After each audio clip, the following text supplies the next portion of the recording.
సంప్రదాయ క్రీడ జల్లికట్టుపై నిషేధాన్ని వ్యతిరేకిస్తూ తమిళనాట ఆందోళనలు తారాస్థాయికి చేరిన నేపథ్యంలో సమస్య పరిష్కారంపై ఆ రాష్ట్ర ప్రభుత్వం దృష్టి సారించింది. అందులో భాగంగా ఢిల్లీ వెళ్లిన తమిళనాడు ముఖ్యమంత్రి పన్నీరు సెల్వం ప్రధానమంత్రి నరేంద్ర మోదీతో భేటీ అయ్యారు. రాష్ట్రంలో నెలకొన్న తాజా పరిస్థితులను వివరించారు. తమిళ సంప్రదాయాలకు విలువిచ్చి వెంటనే జల్లికట్టుపై నిషేధాన్ని తొలగిస్తూ ఆర్డినెన్స్ తీసుకురావాలని విజ్ఞప్తి చేశారు. లేకుంటే రాష్ట్రంలో శాంతి భద్రతల సమస్య తలెత్తే ప్రమాదం ఉందని మోదీ దృష్టికి తీసుకువెళ్లారు. పన్నీరు సెల్వం విజ్ఞప్తిపై స్పందించిన ప్రధాని సుప్రీంకోర్టు ఆదేశాల మేరకు జల్లికట్టుపై నిషేధం విధించామని పేర్కొన్నారు. తమిళనాడు సంస్కృతిలో జల్లికట్టును అంతర్భాగంగానే భావిస్తున్నట్లు తెలిపారు. ఈ అంశం న్యాయ పరిధిలో ఉన్నందున ఏ నిర్ణయం తీసుకున్నా ఇబ్బంది తలెత్తుతుందన్న మోదీ జల్లికట్టుపై తమిళనాడుకు అన్ని రకాలుగా మద్దతుగా ఉంటామని భరోసా ఇచ్చారు.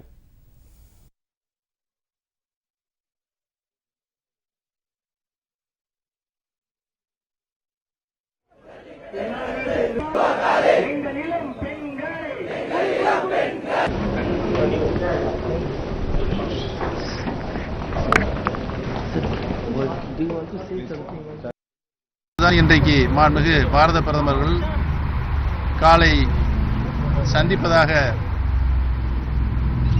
எனக்கு நேரம் ஒதுக்கி தந்து நானும் இன்றைய தினம் மாண்புமிகு பாரத பிரதமர்களை சந்தித்து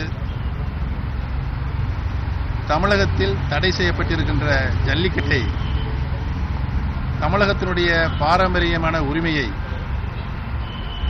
வீர விளையாட்டை மீண்டும் நடத்துவதற்குரிய சட்ட திருத்தத்தை மத்திய அரசு கொண்டு வர வேண்டும் என்று வலியுறுத்தினேன். மாண்புமிகு பாரத பிரதமர் அவர்களும் ஜல்லிக்கட்டு நடத்திட தேவையான நடவடிக்கைகளை எடுத்திட வேண்டும் என்று நான் வலியுறுத்தி